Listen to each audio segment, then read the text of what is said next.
रोम रोम भाइयों। जय माताजी અને આપણા નવા વ્લોગમાં તમારું બધાનું હાર્દિક સ્વાગત છે। તો આપણે જો વાળી આવી ગયા છીએ અને ખરાડ આપી તે ધાર વતન વાવી દીધી છે। આ ત્રીજો દી થયો છે ધાર વાવીનો, દેખાય છે કોક કોક।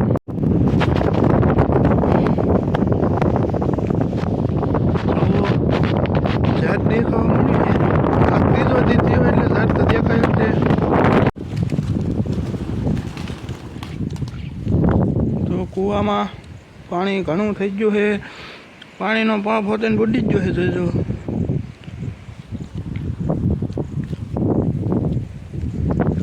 અને ઓલા પણ વાવી છે થોડીક ઝાડ, અને અહીંયા વાવી દીધી છે આ બધે, તો બધે ઝાડ વાવી દીધી। હા, આપણો દાદાએ જો અહીંયા કારેલા ને એવું બધું વાવ્યું છે ને, લઈને આ ડોલ બનાવ્યું છે।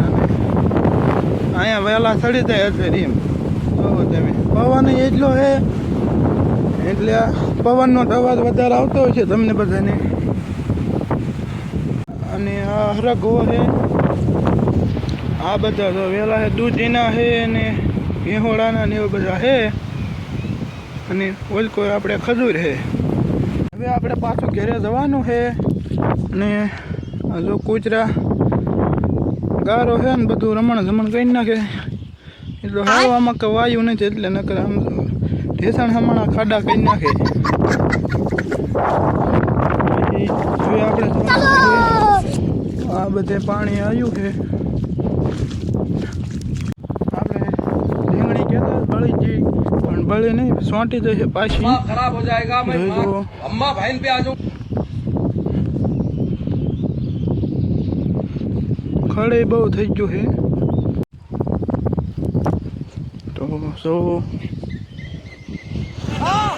તો રીંગણી મસ્ત સોંટી જાય છે। હવે રીંગણા આવે એની વાત છે, પછી રીંગણાનું શાક કરીને દરરોજ ખાવું। તમને એક વસ્તુ દેખાડું હાલો, તો આપણે આમાં ઝાર મકાઈ વાવી હતી અને બધું ખડ ઉગી ગયું જોજો, ખડ જ દેખાય તમને જોઈજો। પછી આપણે કપા તમને દેખાડું, જોવું કપા પાંચ પાંદડે થઈ ગયો, પણ અમે બે પાંદડે થયા નથી।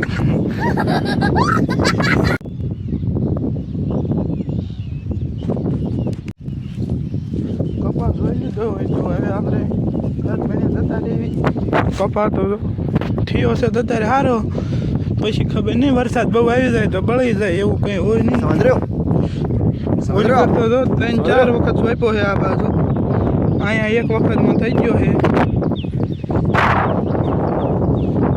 વરસાદ આવે ને એટલે ધૂળ ઉપર ચડી જાય એટલે અમારે અહીંયા બધું ધબડાઈ જાય એટલે કપા ન ઉગે। આમાં મેં આંચ્યું છે, ટ્રેક્ટર હુકાણું હતું તે વરસાદ આવ્યો, ખડ બધું પાડ્યું હતું, પણ એ પાછું છાંટી જશે એવું લાગે છે। જો આ શું છે એ કમેન્ટ કરી દેજો બધા।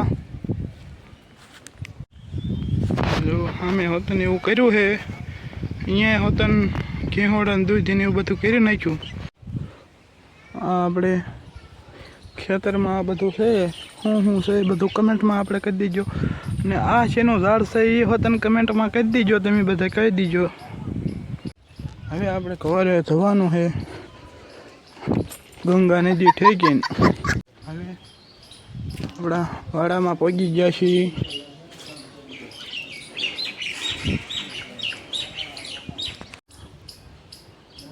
લીંબુડે ને એવું બધું હોય તો